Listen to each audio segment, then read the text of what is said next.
नमस्कार मित्रों, मैं विकास शाक्य एक बार फिर से आप सबका स्वागत करता हूं अपने चैनल पर। और आज हम देखने जा रहे हैं कली हनुवाणी। इसमें जो चैप्टर नंबर 7 चल रहा है, सहस्त्र जीवन। इस चैप्टर में जो हम अभी तक डिस्कस कर चुके हैं उसके आगे की बात हम डिस्कस करेंगे। अभी तक हमने डिस्कस किया कि किस तरीके से हनुमान जी ये बता रहे हैं कि मुख्य धारा के लोग, यानी कि हमारे और आप जैसे लोग जो कि आधुनिक समाज में रहते हैं, वो क्यों इस तरह की बातों पर यकीन नहीं करते। बिकॉज आखिरी लाइन जो थी उनकी, जो उन्होंने बोला था, मुख्य धारा के जन यह सब सुनकर केवल हंसेंगे नहीं, बल्कि उनकी पागल हंसी में कुछ विशेष शब्दों का तड़का होगा। वे उनको पागल, मंदबुद्धि, मतिभ्रष्ट, अंधविश्वासी, लंगूर आदि उपनामों से शोभित करेंगे। आगे हनुमान जी कहते हैं कि ये उपनाम नहीं, वे मानसिक ऊंची दीवारें थीं जो मानवता ने अपने चारों ओर बना ली थी। और मातंगों के लिए तो अच्छा ही था। मुख्य धारा के जन मातंग संस्कृति के संभावित शत्रु हैं। उनकी हर किसी को वर्गीकृत करने की यह सुविधाजनक मानसिक प्रवृत्ति मातंगों के लिए तो वरदान सिद्ध हुई है। मातंग तभी तो सघन जंगलों में सुरक्षित रह पा रहे हैं, नहीं तो ये लोग भी जंगलों में आकर के ये जानना चाहेंगे कि आखिर ये लोग कौन हैं। ये लोग उन्हें अंधविश्वासी, लंगूर या बेवकूफ या इन्हें आदिवासी समझते हैं, और इसी वजह से तो हमारे और आपके जैसे लोग उन तक पहुंचने की कोशिश नहीं करते या ये जानने की कोशिश नहीं करते कि वो क्या जानते हैं। ठीक है, लेकिन ये उनके बीच में जो बातचीत हुई है उस बातचीत के अंश हैं। जो आदिवासियों के साथ हनुमान जी की बातचीत है उस बातचीत के ये अंश हैं।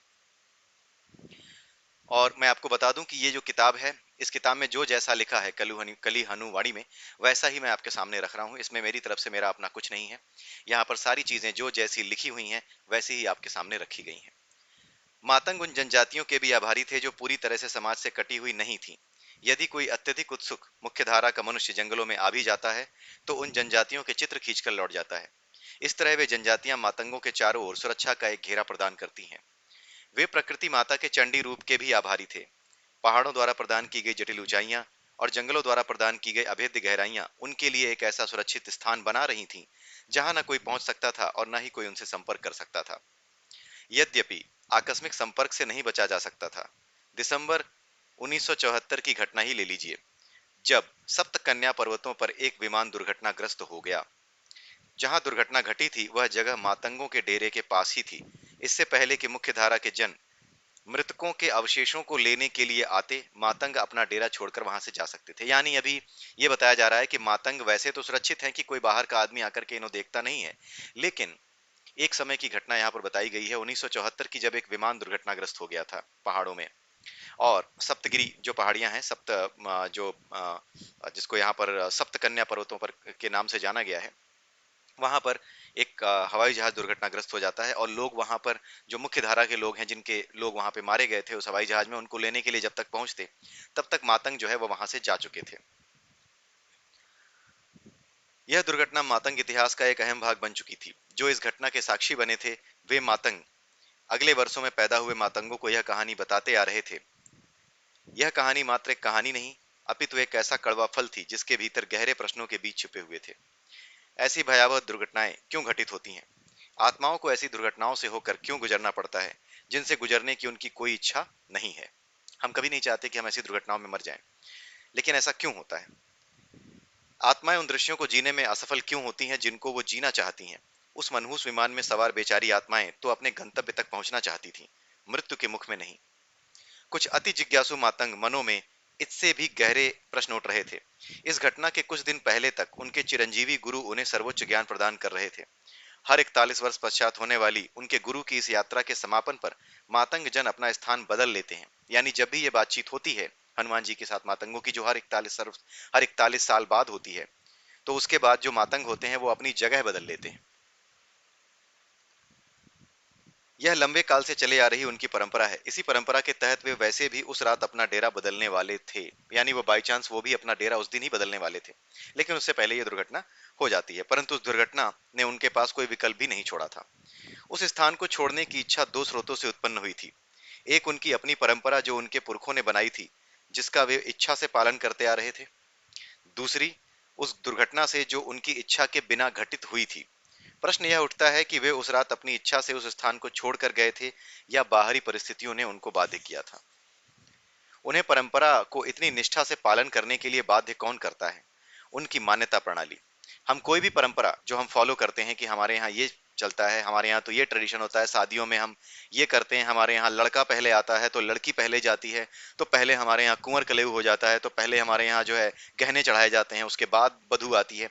ये सारे की सारी परंपराएं किससे जुड़ी हुई हैं? ये एक मान्यता प्रणाली से जुड़ी हुई हैं। हर जगह ये मान्यता प्रणालियां अलग अलग होती हैं, हर जगह की मान्यता अलग होती है। ठीक है। तो ये मान्यता प्रणाली कहाँ स्थापित होती है? ये जो मान्यता प्रणाली होती है, हम जिस चीज को मानते हैं, ये मान्यता प्रणाली कहाँ पर होती है? ये हमारे माइंड में होती है, हमारे मन में होती है। ये किसने स्थापित की है? ऐसा तो है नहीं कि मान्यताएं जन्म के साथ ही आ गई हों। मान्यताएं समाज से आती हैं और मन के भीतर स्थापित हो जाती हैं। यहाँ पर भी एक साइकोलॉजिकल कॉन्सेप्ट बताया जा रहा है कि जिन मान्यताओं को हम मानते हैं, वो सारी मान्यताएं हमारे साथ पैदा होते ही नहीं आती, बल्कि जैसे जैसे हम आगे बढ़ते हैं, पैदा होने के बाद हम अपना जीवन आगे बढ़ाते हैं, वैसे वैसे धीरे धीरे ये मान्यताएं हमारे शरीर में, हमारे मन में जगह बनाना शुरू करती हैं और हमारे मन में स्थापित हो जाती हैं। हम उसी के अनुसार व्यवहार करने लगते हैं। सब कुछ अभ्यास पर ही है। हमने पहले भी समझा है कि सब कुछ अभ्यास पर ही है। ये जो मान्यता प्रणाली है, ये अभ्यास ही है। हम उसी मान्यता प्रणाली को बार बार देखते आ रहे हैं। अपने घर में शादी होती है, दूसरों के घर में शादी होती है, हम अपनी मान्यताओं को देखते आ रहे हैं। जैसे ही दूसरे की मान्यताओं के यहाँ दूसरे की मान्यताओं में कुछ डिफरेंस देखते हैं, वैसे कहते हैं हमारे यहाँ तो ऐसा होता नहीं है, ये तो ठीक ही नहीं है। क्यों? क्योंकि मान्यता प्रणाली जो हमारी थी, हमारी मान्यता प्रणाली ने ये बता दिया है हमें, हमें ये समझाया गया है कि ये चीजें ऐसे ही करोगे तभी सब कुछ सही रहेगा, नहीं तो सही नहीं रहेगा। ठीक है, नहीं तो ये ठीक नहीं होता, लॉजिकल नहीं होता। बेसिकली जो मान्यता प्रणाली है, असल में लॉजिक कुछ नहीं होता। मान्यता प्रणालियों को लेकर के कोई भी लॉजिक कभी दिया नहीं जा सकता। जो मान्यताएं होती हैं वो लॉजिकल हम बना लेते हैं, हमारा दिमाग उनको लॉजिकल मान लेता है। जो मान्यताएं होती हैं उन्हें हम लॉजिकल बना लेते हैं। जो परम सत्य है वो सभी परंपराओं और सभी धर्मों से परे है। जैसे भगवान कृष्ण ने भगवद गीता में कहा है, सर्वधर्मान परित्यज्य माम एकम शरणम ब्रज, अहम त्वया सर्व पापेभ्यो मोक्षयिष्यामि मा शुचः। यानी कि जितनी भी मान्यता प्रणालियां हैं, जो भी धर्म है, उन सब का त्याग करो, उन सभी मान्यता प्रणालियों का त्याग करके एक मेरी शरण में आ जाओ, यानी केवल एक मुझ पर ध्यान दो जो परम सत्य है। ये सारी मान्यता प्रणालियां तो केवल मुझ तक पहुंचने के लिए ही बनाई गई हैं। जब लक्ष्य मैं हूं और मैं तुम्हारे सामने हूं, जब मेरे बारे में तुम्हें पता है अर्जुन, तो मुझ तक आओ सीधे। इन मान्यता प्रणालियों से होकर के मुझ तक पहुंचने के बजाय सीधे मैं तुम्हारे सामने हूं, सीधे ही मेरी शरण में आओ। ये बात वहां पर इस श्लोक में बताई गई है, जो हमारे भगवद गीता में लिखा हुआ है। भगवद गीता में भगवान कृष्ण ने जो कहा है। तो ये मान्यता प्रणालियां हमारे मन के भीतर अभ्यास के द्वारा स्थापित हो जाती हैं। हमारे यहाँ कई शादियां होती हैं, बार बार उन शादियों में उन्हीं मान्यताओं का पालन करते हैं और धीरे धीरे हम उन्हीं मान्यताओं को मानते चले जाते हैं।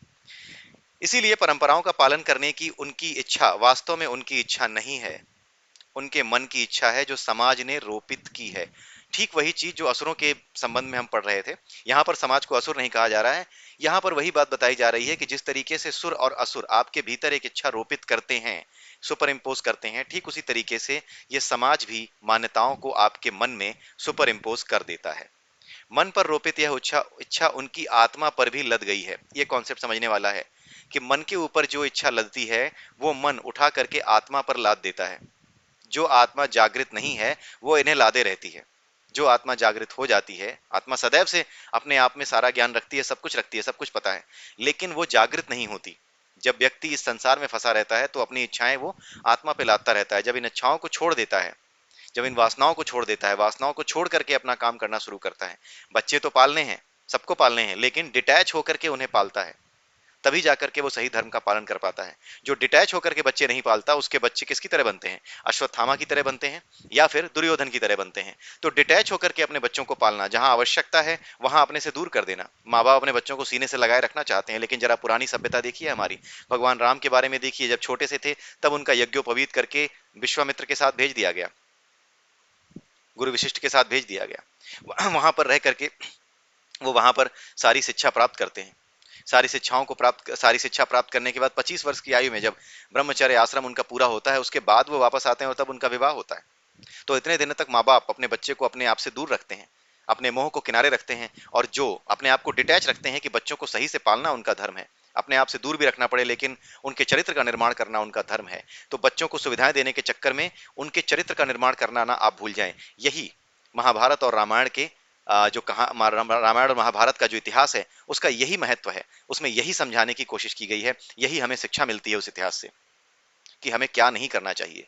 बच्चों के जीवन को सुरक्षित बनाने के चक्कर में, उनके जीवन को खुशियों से भरने के चक्कर में, मेटलिस्टिक डिजायर्स पूरी करने के चक्कर में हम कहीं उनके चरित्र को उज्जवल करना, हम कहीं उनके पुरुषार्थ को कमजोर न कर डालें, ये सब न कर डालें। ये सब चीजों से बचना हमारा धर्म है। हमें डिटैच होकर के, ही काम करना चाहिए। जहां जो नियम है उन नियमों को जब आप पालन करते हैं बिना किसी दुख दर्द के, बिना किसी अटैचमेंट के कि हाय मेरा बेटा कैसे रह रहा होगा, कैसे खा रहा होगा, ये सारी चीजें छोड़ करके जब आप उनको बाहर छोड़ते हैं तभी वो अपने पैरों पे खड़ा होता है। जब तक आप बच्चे को घर में रखते हैं, जब तक वो बाहर नहीं निकलता, जब तक आप एक छोटी सी जगह छोड़ करके, एक छोटे शहर को छोड़ करके वो किसी बड़े शहर में अकेला नहीं भटकता, खुद के लिए खुद खुद से धक्के नहीं खाता, तब तक वो अपने पैरों पे खड़ा नहीं होता। ये हर माँ बाप का अनुभव है। और जब वो अपने पैरों पे खड़ा हो जाता है तब माँ बाप को लगता है अरे ये तो ये भी करने लगा है, अब तो समझदार हो गया है। फिर भी उसे सचेत करते रहना माँ बाप का कर्तव्य होता है, जो वो करते रहते हैं। तो इस मान्यता प्रणाली के बारे में जो बताया जा रहा है वो यही बताया जा रहा है कि जो मान्यता है वो उसके मन की इच्छा है जो समाज ने रोपित की है। मन पर रोपित यह इच्छा उनकी आत्मा पर भी लद गई है। यह उनकी आत्मा की मूल इच्छा नहीं है। आत्मा की मूल इच्छा नहीं होती है ये, मन के द्वारा आत्मा पर लाद दी जाती है। आत्मा को कोई फर्क नहीं पड़ता कि उसके ऊपर क्या लादा गया है। वो कहती है ठीक है लादते रहो, नुकसान तो तुम अपना कर रहे हो, नुकसान तो तुम अपना कर रहे हो जो बार बार ऊर्जा के रूप में प्रकट होते रहोगे, बार बार जन्म लेते रहोगे। मेरा क्या है, मैं तो एक गाड़ी की तरह हूं जिस गाड़ी के ऊपर कोई फर्क नहीं पड़ने वाला। उसकी अपनी गाड़ी की अपनी कोई इच्छा नहीं है। जिस गाड़ी पे आप सामान रख रहे हैं, ये सामान तो आपकी इच्छाओं के हैं ना। जिस गाड़ी पे आप सामान रख रहे हैं, उस गाड़ी पे सामान जो रखे जा रहे हैं वो आपके गाड़ी की इच्छा नहीं है, वो तो आपकी इच्छा है। आप उस पर लाद रहे हो, वो कह रही ठीक है लादते रहो, ये तुम्हारी इच्छा के सामान है, इनको लादते रहो, मैं तो लेकर के चलती रहूंगी। जहां तक तुम्हारा सफर पूरा नहीं होगा वहां तक ये गाड़ी चलती रहेगी। यही आत्मा की यात्रा है। क्या आत्मा की स्वयं की भी कोई इच्छा होती है या सभी इच्छाएं आत्मा के ऊपर मन द्वारा लादी जाती हैं? ये इंपॉर्टेंट क्वेश्चन है। समृद्ध होने की इच्छा, सुख की इच्छा, स्वतंत्र होने की इच्छा, विवाह या नौकरी के अनुबंध में बंधने की इच्छा, आध्यात्मिक होने की इच्छा, भौतिकतावादी होने की इच्छा, ये सभी इच्छाएं बाहरी चीजों, लोगों और विचारों के कारण ही तो उत्पन्न होती हैं। एक बच्चे को समृद्ध, सुख, स्वतंत्रता, विवाह, नौकरी, आध्यात्म, भौतिकतावाद इत्यादि के बारे में क्या पता? सही बात है, बच्चे को क्या पता? ये तो आप उसके मन में रोपित करते चले जाते हैं। यह सब मन में बाहरी संसार द्वारा रोपित इच्छाएं हैं और यही इच्छाएं मन आत्मा पर लाद देता है। जो इच्छाएं आप बाहर से मन पर लाते हैं, मन वही इच्छाएं आत्मा पर लाद देता है। क्या आत्मा के लिए यह आवश्यक है कि वह मन की इच्छाओं को अपने ऊपर लादे? दिसंबर 1974 की, अब आगे की बात बता रहे हैं कि वो घटना से जोड़ रहे हैं। दिसंबर 1974 की उस ठंडी रात को मातंगों ने अपना डेरा किसकी इच्छा पर छोड़ा था? मातंगों को तो आत्मा का ज्ञान प्राप्त है और वह भी स्वयं हनुमान जी से। वे भला किसी परंपरा के अधीन कैसे हो सकते हैं? कहने का मतलब यह है कि मातंगों ने 1974 की घटना के कारण एक परंपरा के अनुसार वो छोड़ा था या फिर इस घटना के कारण छोड़ा था? परंपरा के कारण छोड़ा था तो फिर तो परंपराओं ने मन पर अधिकार मातंगों के भी किया है। जब तक मन पर अधिकार है तब तक तो, जब तक मन पर परंपराओं का अधिकार है तब तक तो आत्मा सुसुप्त है। क्योंकि आत्मा के जागने का अर्थ ही है सभी धारणाओं से, सभी परंपराओं से मुक्त हो जाना, सन्यासी हो जाना। उसी को तो सन्यासी कहते हैं। सन्यासी क्या करता है? किसी परंपरा से, किसी धारणा से जुड़ा हुआ नहीं होता। सांसारिक लोगों से कहता है तुम मनाओ होली, तुम मनाओ दिवाली, हम तो आंख बंद करके, आंख मूंद करके लगातार तपस्या में, हिमालय में जाकर के या किसी गुफा में जाकर के मैं तो तपस्या में लीन हूं। यही तो सन्यासी करता है। जो सांसारिक जीवन के कर्मों का त्याग करता है वो तो इन सभी त्योहारों का भी त्याग कर देता है। सांसारिक जीवन में जो विवाह के समय जो संस्कार होते हैं उन संस्कारों का भी त्याग कर देता है, क्योंकि उसे इसकी जरूरत ही नहीं पड़ती। ठीक है, तो यहां पर यही सवाल आ रहा है कि दिसंबर 1974 की उस ठंडी रात को मातंगों ने अपना डेरा किसकी इच्छा पर छोड़ा था? मातंगों को तो आत्मा का ज्ञान है और वह भी स्वयं हनुमान जी से। वे भला किसी परंपरा के अधीन कैसे हो सकते हैं? उन्हें भला बाहरी जनों के उनके जीवन में बलात् प्रवेश का डर कैसे हो सकता है? उन्होंने अपना डेरा स्वयं अपनी इच्छा से ही छोड़ा होगा, ये यहाँ पर कहा जा रहा है। परंतु वह क्या इच्छा थी? क्या मन कभी आत्मा की मूल इच्छाओं का पता लगाकर उसका वर्णन कर सकता है? कहने का मतलब यह है कि क्या मन कभी ये जान सकता है कि मेरी आत्मा की मूल इच्छा क्या है? क्योंकि जो इच्छाएं हमारी होती हैं वो हमारी आत्मा की नहीं होती, वो हम आत्मा पे लाद देते हैं, हमारे जाने बिना वो आत्मा पे लद जाती हैं और फिर आत्मा उन इच्छाओं को लेकर के एक शरीर खोजती है, एक ऊर्जा पुंज बन जाती है, वही ऊर्जा मैटेरियल में कन्वर्ट हो जाती है। Energy gets converted into the matter, ये बेसिक साइंस है। तो इसी तरीके से ये चीजें नए जन्म में आगे बढ़ती जाती हैं।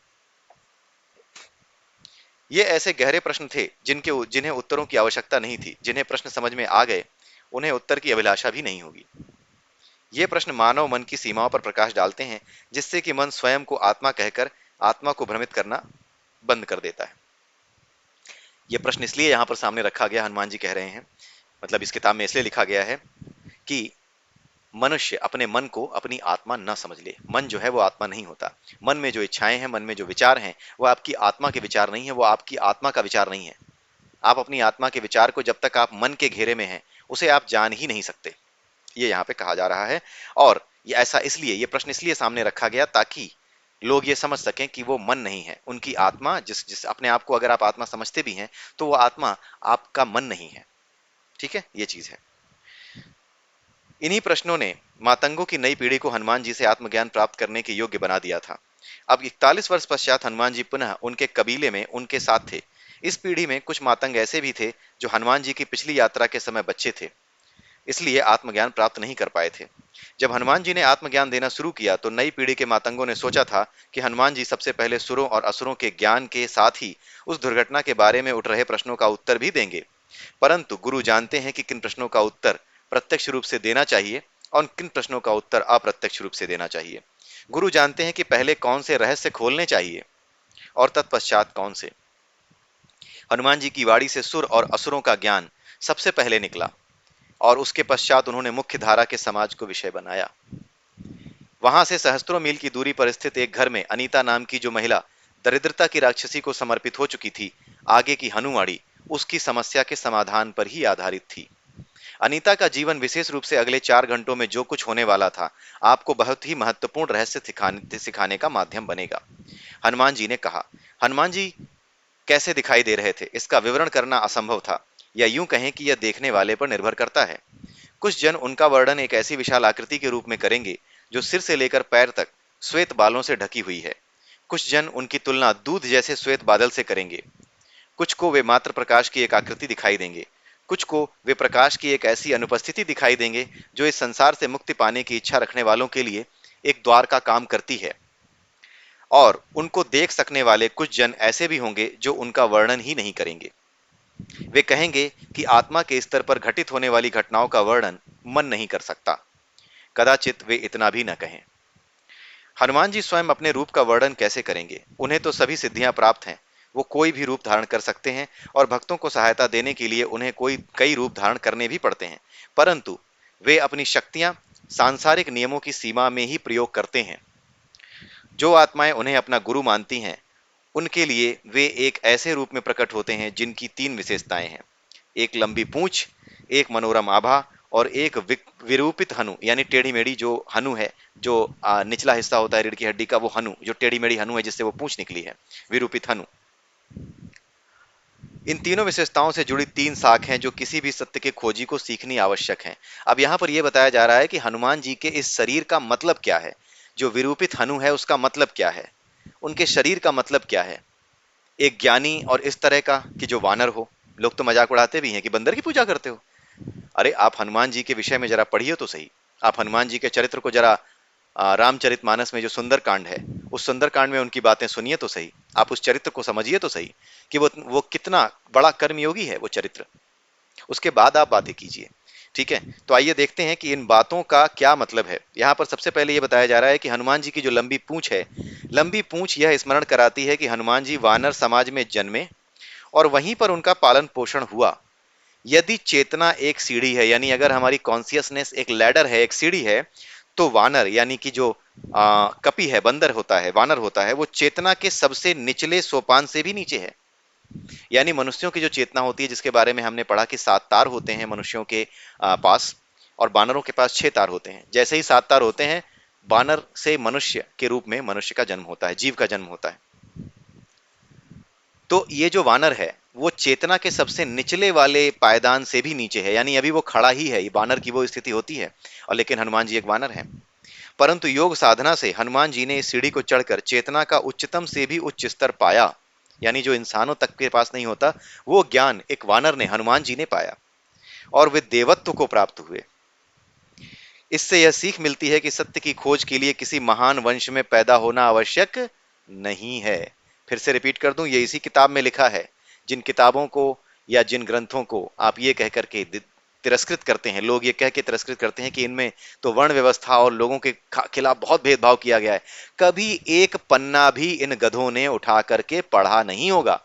लेकिन आपको ऐसे बताएंगे जैसे कितनी गहराई से इन्होंने अध्ययन किया है, और इसमें तो केवल और केवल जो है लोगों के साथ जो है बुरा व्यवहार करने की सीख दी गई है। ब्राह्मण क्षत्रिय वैश्य शूद्र के नाम पर, जाति पाति के नाम पर बहुत कुछ बताया गया है।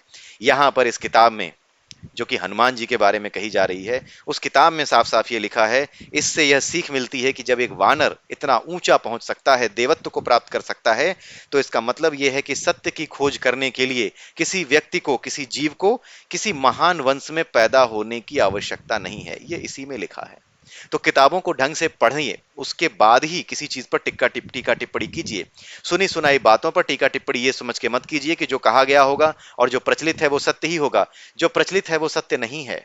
आप इस बात को समझ लीजिए। पिछले 70 सालों में भारत की शिक्षा व्यवस्था में इस तरह के लोगों का प्रवेश हुआ, जिन्होंने स्कूल की किताबों में इतनी गंद फैलाई है, इतनी गंदगी फैलाई है। मैं आपको एक उदाहरण दे रहा हूं। कक्षा 6 में एनसीईआरटी की एक किताब चलती है। उस किताब में बाबा साहेब भीमराव अम्बेडकर के बारे में बताया गया है। उस किताब में राइटर ने यह लिखने में कोई कमी नहीं छोड़ी है कि उनके साथ कितना बुरा हुआ। लेकिन आपको आश्चर्य होगा कि उस राइटर ने उस किताब में यह नहीं लिखा कि बाबा साहेब भीमराव अम्बेडकर का असली नाम क्या था, जिस नाम से वो बचपन में जाने जाते थे। उन्होंने नहीं लिखा कि बाबा साहेब भीमराव अम्बेडकर को बचपन में राम सकपाल के नाम से जाना जाता था। उस राइटर ने 4-5 पन्ने, मतलब कक्षा 6 की किताब आप समझ सकते हैं, क्लास 6 की किताब आप समझ सकते हैं। क्लास 6 की किताब में एक एक चैप्टर मुश्किल से 3 या 4, 5 या 6 पेज का होता है। ज्यादा से ज्यादा 10-12 पेज चले जाते हैं। उन 10-12 पेजों में से बंदे ने 3 से 4 पेज केवल और केवल बाबा साहेब भीमराव अम्बेडकर और दलितों के साथ हुए अन्याय के बारे में जरूर लिखे हैं। लेकिन उसी राइटर ने यह नहीं लिखा है कि बाबा साहेब भीमराव अम्बेडकर का जो असली नाम था वह राम सकपाल था। और उस राइटर ने यह भी नहीं बताया कि उस राम सकपाल को बाबा साहेब भीमराव अम्बेडकर का नाम दिया किसने, उनको भीमराव अम्बेडकर कहा किसने, बाबा साहेब को। ये नहीं बताएंगे, क्योंकि उनके एक ब्राह्मण गुरु थे बाबा साहेब के। उन ब्राह्मण गुरु ने बाबा साहेब भीमराव अम्बेडकर, जो कि राम सकपाल थे, उनकी कुशाग्र बुद्धि को देखा। और यही नियम कि सत्य की खोज के लिए किसी महान वंश में पैदा होना जरूरी नहीं है, जो इस बात को समझता है, जो इस बात को स्वीकार करता है, वही असल में ब्राह्मण है। और वो ब्राह्मण जो अंबेडकर, जिनका सरनेम था अंबेडकर, मैं आपको बता दूं ये एक ब्राह्मण सरनेम होता है। इस ब्राह्मण सरनेम को उठा करके बाबा साहेब ने उठा करके उस ब्राह्मण गुरु ने अपने बाबा साहेब भीमराव अम्बेडकर, यानी हमारे जो आदरणीय श्री बाबा साहेब भीमराव अम्बेडकर हैं, जो महान वकील और इतने जबरदस्त कुशाग्र बुद्धि के व्यक्ति थे कि उन्होंने भारत का संविधान लिख दिया। जरा सोचिए आपने कि आप जरा सोचिए कि कितने कुशाग्र बुद्धि वो रहे होंगे। कौन प्रभावित नहीं हो जाएगा उनसे। जिसके अंदर अंतर्दृष्टि है, ब्राह्मण वाली वास्तविक दृष्टि है, वो तो देखते ही पहचान जाएगा कि ये बच्चा तो बड़ा कुशाग्र बुद्धि है। और उन्होंने तुरंत एक ब्राह्मण का टाइटल, उन्होंने बोला कि ब्राह्मण का टाइटल इसे मिलेगा क्योंकि ये तो ब्राह्मणत्व के जैसा, ब्राह्मण के जैसा ही जैसी ही बुद्धि रखता है। लेकिन इस बारे में उस किताब में जरा सा भी नहीं बताया गया। क्यों? क्योंकि अगर लिख देगा तो ये जो एजेंडा है, जिस एजेंडा के तहत आपको अपने ही धर्म के खिलाफ किया गया है, वो एजेंडा कैसे चलेगा। इसी तरह से भारतवर्ष को बर्बाद करने की पिछले 70 साल से प्रयास किए गए हैं। ये एजेंडा बहुत दिनों से चलता आ रहा है, लेकिन अब नहीं। अब ये आपका धर्म है, ये आपका कर्तव्य है कि जो सत्य है उसे उसी रूप में सामने रखें जिस रूप में वो है। आपको पता है जगदीश चंद्र बोस के बारे में एक भी चैप्टर, इतने बड़े वैज्ञानिक के बारे में एक भी चैप्टर एनसीईआरटी की किसी किताब में नहीं था। रामानुजम के बारे में एक भी चैप्टर किसी किताब में नहीं था। जानते हैं क्यों? क्योंकि ये लोग, ये जो बड़े बड़े वैज्ञानिक और गणितज्ञ थे, इन्होंने भगवान पर पूरा विश्वास किया था। और भगवान पर विश्वास और साइंस को जोड़ देंगे तो इनका एजेंडा कैसे चलेगा? जरा आप सोच करके देखिए, इन वामपंथी गधों का एजेंडा कैसे चलेगा। इस वजह से ये चीजें आपसे दूर रखी गई हैं। इसीलिए इन बातों पर ना जाएं, जो सत्य है उसे इस रूप में समझें। खैर, ये कहना जरूरी है, बीच बीच में मैं ये बातें कहता हूं, जानबूझकर कहता हूं, ताकि ये समझा जा सके, ये जाना जा सके कि क्यों इतनी भ्रांतियां हमारे समाज में फैली हुई हैं। ठीक है, लंबी पूंछ ये हमने समझ लिया। हमने ये समझ लिया कि यह सीख मिलती है हमें कि सत्य की खोज करने के लिए किसी महान वंश में पैदा होना आवश्यक नहीं है। हनुमान जी की मनोरम आभा देखेंगे तो आप पल के झपकाना भूल जाएंगे। इससे यह सीख मिलती है कि आप बाहरी संसार में जो कुछ भी खोज रहे हैं, उससे भी अधिक आकर्षक निधि आंतरिक संसार में है। क्योंकि जिसका अंतर्मन पवित्र होता है वह बाहर से भी साफ दिखाई देता है। एक बार यदि आपने अपने भीतर की निधि ढूंढ ली तो आपको बाहर कुछ नहीं ढूंढना पड़ेगा। विकृत हनु, यानी जो टेढ़ी सी हनु है जिससे पूंछ जुड़ी हुई है, उसके पीछे की कहानी बहुत रोचक है। हनुमान जी वानर समुदाय में पले बड़े। वानरों की मान्यता है कि सूर्य एक विशाल फल है, ना कि अग्नि का एक गोला। उनके लिए यह कोई अंधविश्वास नहीं है, वो इसे सत्य मानते हैं। वे सूर्य फल के रस को चख भी सकते हैं, अपनी जिह्वा से नहीं अपितु अपनी त्वचा से। अब जरा देखिए कि हनुमान जी के बारे में जो बताया गया है वो यहाँ पर समझाया जा रहा है कि अपनी त्वचा से वो महसूस कर सकते हैं उसकी गर्मी को इतना ज्यादा जितना ज्यादा हम कभी महसूस नहीं कर सकते। जैसे अन्य फलों का रस वे जिह्वा से लेते हैं यानी जीभ से लेते हैं, वैसे ही सूर्य की किरणें उनकी त्वचा को रस की धीमी धार जैसी लगती हैं। जब हनुमान जी बच्चे थे तब सत्य को जानने की इच्छा में उन्होंने इस मान्यता को चुनौती दी। इसके लिए उन्हें दंडित किया गया, जिसके परिणाम स्वरूप उनकी हनु विरूपित हो गई। जब उन्होंने वानर समाज की मान्यताओं की सीमाओं को लांघ लिया, तब वे मानव मान्यताओं के घेरे में आ गए।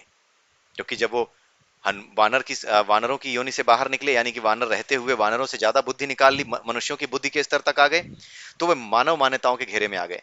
मानवों की मान्यता है जिसे वे सच मानते हैं कि सूर्य आग का गोला है। मानव तन मन द्वारा किए गए सभी परीक्षण इस मान्यता को सत्य सिद्ध करते हैं।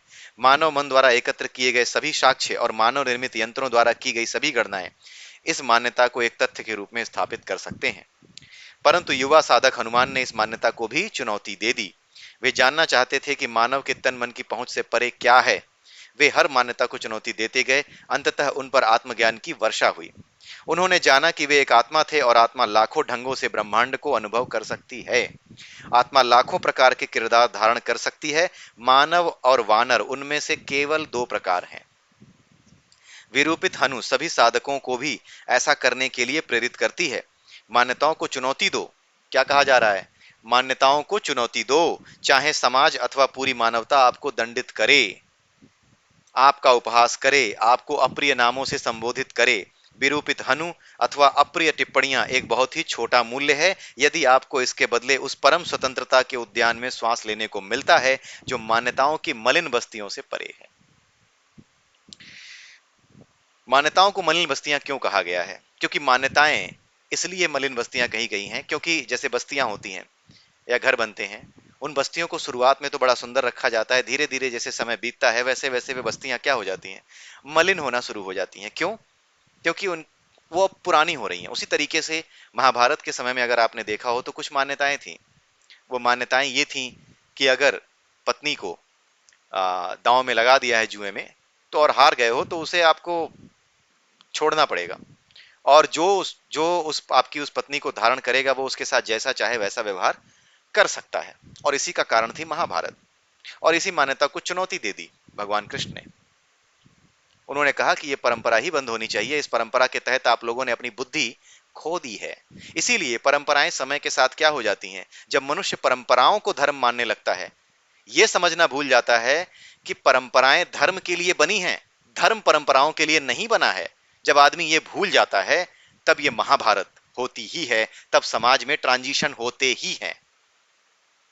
आजकल के समाज में जो आप अव्यवस्था देख रहे हैं, आजकल के समाज में जो चीजें आपके ग्रंथों में लिखी हुई हैं, उन ग्रंथों को आप जो नहीं समझा पा रहे हैं, उसका कारण यह है कि एक समय पर कुछ लोगों ने, सबने नहीं किया, क्योंकि बाबा साहब भीमराव अम्बेडकर की बात मैंने बताई, एक ब्राह्मण ने ही उनको आगे बढ़ने का मौका दिया, लेकिन कुछ लोगों ने अन्याय तो किए।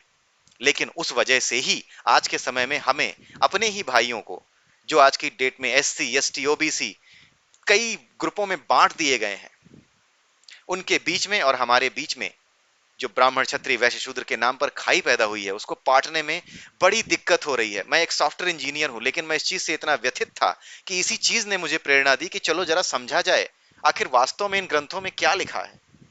नहीं तो मुझे क्या जरूरत है संडे को बैठ करके ये वीडियो बनाने की? मुझे कभी महसूस नहीं हुआ, लेकिन अब मुझे ये समझ में आ गया कि हमारा पूरा विश्व एकत्व है, इसमें एकता है। चाहे कोई छोटा हो, चाहे कोई बड़ा हो, चाहे कोई बानर हो, चाहे कोई मनुष्य हो, चाहे पक्षी हो, पशु हो, कोई भी हो, ये सब हमारे जैसे ही हैं। इन सब में वही एक ऊर्जा बह रही है।